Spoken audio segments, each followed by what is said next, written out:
সমস্ত প্রশংসা, সমস্ত তারিফ, সমস্ত গুণকীর্তন একমাত্র সেই মহান স্রষ্টা আল্লাহ রাব্বুল আলামিনের জন্য, যেই আল্লাহ পাক আমাকে, আপনাকে, আমাদের সকলকে বড় ভালোবেসে, মুহাব্বত করে, পছন্দ করে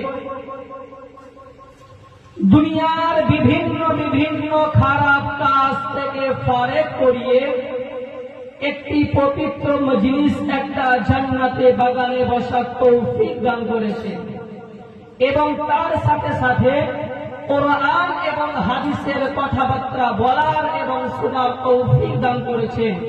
আমরা সেই মহান স্রষ্টা আল্লাহ রাব্বুল আলামিনের দরবারে সকলে শুকরিয়া স্বরূপ জানে, সকলে বলি আলহামদুলিল্লাহ। আমরা যে মজলিসের মধ্যে বসে আছি, আমাদের কাছে, আমাদের নিকটে এই মজলিসটা ক্ষুদ্রতম হলেও কিন্তু মহান স্রষ্টা আল্লাহ রাব্বুল আলামিনের দরবারে লাখো গুণ বড়। আল্লাহ রাব্বুল আলামিন বলেন, দুনিয়ার মধ্যে দুনিয়ার যেই প্রান্তে যদি কোনো মজলিস কায়েম হয় এবং সেই মজলিসের মধ্যে লাখ লাখ কোটি কোটি লোক জামায়াত হয় এবং ওই মজলিসের মধ্যে যদি আল্লাহ এবং তার রাসূলের কথাবার্তা না হয়, কোরআন এবং হাদিসের কথাবার্তা না হয়, ওই মজলিসের মধ্যে আল্লাহ রাব্বুল আলামিনের কোনো ওয়াদা থাকে না। এবং আল্লাহ পাক বলেন, দুনিয়ার যেই প্রান্তে কোনো মজলিস হোক, ক্ষুদ্রতম ছোটতম কিছু সংখ্যক মানুষ যদি বসে থাকে এবং ওই মজলিসের মধ্যে কোরআন এবং হাদিসের কথাবার্তা যদি হয়, আল্লাহ এবং তার রাসূলের কথাবার্তা যদি হয়, আল্লাহ রাব্বুল আলামিন বলেন, ওই মজলিসের মধ্যে আমি রহমত বরকত নাযিল করতে থাকি এবং ওই মজলিসের মধ্যে যত মানুষ বসে থাকবে ওই সকল মানুষের সমস্ত আল্লাহ পাক সাগীরা ছোট্ট ছোট্ট গুনাহ মাফ করতে থাকে। আল্লাহ রাব্বুল আলামিন কত বড় মেহেরবান, কত দয়ালু। আল্লাহ পাক সেরকম মজলিসের মধ্যে আমাদেরকে বসার তৌফিক দান করেন। আমাদের সামনে এখন পবিত্র মাস মাহে রবিউল আউয়াল চলছে। এই পবিত্র মাসে দুনিয়ার বুকে আল্লাহ রাব্বুল আলামিন শেষ নবী মুহাম্মদুর রাসূলুল্লাহ সাল্লাল্লাহু আলাইহি ওয়াসাল্লামকে মক্কার জমিনে পাঠিয়েছেন। কবে? এই রবিউল আউয়াল মাসে। এবং নবী মুহাম্মদুর রাসূলুল্লাহ সাল্লাল্লাহু আলাইহি ওয়াসাল্লামের জন্মটাই হচ্ছে গোটা বিশ্ব জাহানের জন্য রহমত স্বরূপ, গোটা বিশ্ব জাহানের জন্য রহমত স্বরূপ।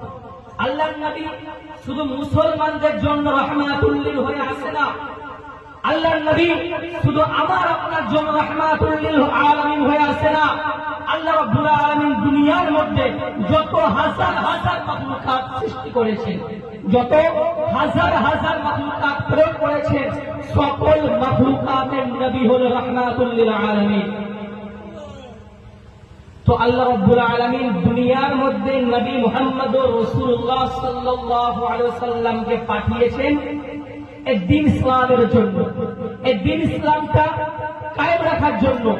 আল্লাহ পাক নবী মুহাম্মদুর রাসূলুল্লাহর পূর্বে দুনিয়াতে যুগে যুগে নবী এবং রাসূল পাঠিয়েছেন।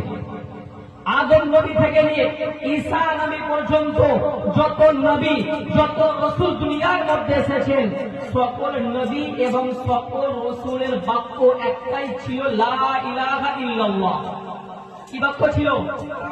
লা ইলাহা ইল্লাল্লাহ। আদম নবী বলেছে লা ইলাহা ইল্লাল্লাহ, আদম সফিউল্লাহ। ইব্রাহিম বলেছে লা ইলাহা ইল্লাল্লাহ, ইব্রাহিম খলিলুল্লাহ। मूसा বলেছে লা ইলাহা ইল্লাল্লাহ, मूसा কালিমুল্লাহ। ঈসা লা ইলাহা ইল্লাল্লাহ, ঈসা রূহুল্লাহ। সকল নবীর বাক্য একটাই ছিল, লা ইলাহা ইল্লাল্লাহ। মানুষদেরকে সৎ কাজে আদেশ করা এবং অসৎ কাজ থেকে বাধা প্রদান করা। যখন আল্লাহ রাব্বুল আলামিন দুনিয়ার বুক থেকে নবী ঈসা আলাইহিস সালামকে আসমানে তুলে নিলেন এবং তার পর থেকে বহু বছর দুনিয়ার মধ্যে আল্লাহ রাব্বুল আলামিন নবী এবং রাসূল পাঠায় না, যার কারণে দুনিয়ার মধ্যে মারামারি, দাঙ্গা হাঙ্গামা জেনা, খুন খারাপি, মানুষকে কতল করে দেওয়া তখন একটা আম ব্যাপার হয়ে গিয়েছিল, সাধারণ ব্যাপার হয়ে গিয়েছিল। তখন ছিল জোর জার মুলুকতার। ওই জাহিলিয়াতের যুগে, ওই মূর্খতার যুগে আল্লাহ রাব্বুল আলামিন শেষ নবী মুহাম্মদুর রাসূলুল্লাহ সাল্লাল্লাহু আলাইহি সাল্লামকে আরবের জমিনে, মক্কার জমিনে পাঠালেন। এবং নবী মুহাম্মদুর রাসূলুল্লাহ সাল্লাল্লাহু আলাইহি সাল্লাম ওই জাহিলিয়াত, ওই মূর্খতার যুগে এসে কোরআন এবং হাদিস সুন্নাহর দ্বারা সমস্ত বাতিলকে দূর করেছে, সমস্ত বাতিলকে দূর করেছে। এবং আল্লাহর নবী রাসূলুল্লাহ সাল্লাল্লাহু আলাইহি সাল্লামের আখলাক, আদর্শ এবং তার ব্যবহার দেখে মানুষেরা এমনিতেই কালেমা পড়ে মুসলমান হয়ে যেত। আল্লাহ রাব্বুল আলামিন বলেন, লাকাদ কানা লাকুম ফি রাসূলিল্লাহি উসওয়াতুন হাসানাহ। তোমরা যদি উত্তম চরিত্র খুঁজতে পারো, তোমরা যদি উত্তম চরিত্র খুঁজো, তাহলে তোমরা মুহাম্মদুর রাসূলুল্লাহর দিকে তাকাও, মুহাম্মদুর রাসূলুল্লাহকে ফলো করো। যদি তোমরা মুহাম্মদুর রাসূলুল্লাহকে ফলো করতে পারো, তার ইক্তিদা করতে পারো, তার ইত্তিবা করতে পারো, তাহলে তোমরা দুনিয়া এবং আখিরাতে কামিয়াবি হাসিল করবে। তো আমাদেরকে চেষ্টা করতে হবে দুনিয়ার মধ্যে কদিন হায়াতে জিন্দেগির মধ্যে থাকবে, নবী মুহাম্মদুর রাসূলুল্লাহ সাল্লাল্লাহু আলাইহি সাল্লামের সুন্নাত মোতাবেক যেন আমরা জীবন যাপন করতে পারি। আল্লাহ রাব্বুল আলামিন আমাদের সকলকে তৌফিক দান করেন। এবং নবী মুহাম্মদুর রাসূলুল্লাহ সাল্লাল্লাহু আলাইহি সাল্লাম যে আমাদের কাছে দ্বীন ইসলামটা নিয়ে এসেছে, আমরা তো জন্মের পরে মুসলমান হয়ে গেছি। আমরা জন্মের পরে মায়ের পেট থেকে বেরিয়ে ইসলাম পেয়ে গেছি, মুসলমান হয়ে জন্মগ্রহণ করেছি। আমাদের ইসলামের জন্য মার খেতে হয় না, ইসলামের জন্য লাঞ্ছিত বঞ্চিত হতে হয় না। ইসলামের জন্য লাঞ্ছিত বঞ্চিত হয়েছেন নবী মুহাম্মদুর রাসূলুল্লাহ। ইসলামের জন্য তায়েফের ময়দানে রক্ত বঞ্চিত হয়েছে কে? নবী মুহাম্মদুর রাসূলুল্লাহ। তার পিছনে কে ছিল?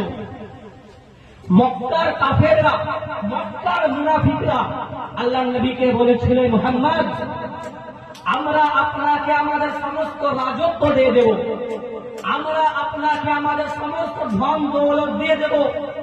এই মক্কার জমিনের মধ্যে আপনি যেই মেয়েকে বেশি ভালো লাগবে তার সঙ্গে আপনার বিবাহ দিয়ে দেব। আমরা আপনাকে আমাদের লিডার বলে মেনে নেব, নেতা বলে মেনে নেব। আপনি কিন্তু লা ইলাহা ইল্লাল্লাহ আওয়াজটা প্রচার প্রসার করা বন্ধ করে দিন। আপনি আমাদের বাপ দাদা ধর্ম পালন করেন। তখন নবী মুহাম্মদুর রাসূলুল্লাহ কি বলেছিল? তোমরা যদি আমার ডান হাতের মধ্যে সূর্য এনে দাও এবং বাম হাতের মধ্যে চাঁদ এনে দাও, তবুও কিন্তু আমি এই দ্বীন ইসলামটা প্রচার প্রসার করা বন্ধ করব না। কেননা আল্লাহ রাব্বুল আলামিন দুনিয়ার মধ্যে আমাকে পাঠিয়েছেন ইসলামের জন্য, ইসলামের খাতিরে। তো সেইখান থেকে আমাদের সামনে এই দ্বীন ইসলাম আমরা পেয়েছি। আমরা মুসলমান ঘরে জন্মগ্রহণ করেছি। আমাদের কর্তব্য কি? আল্লাহর হুকুম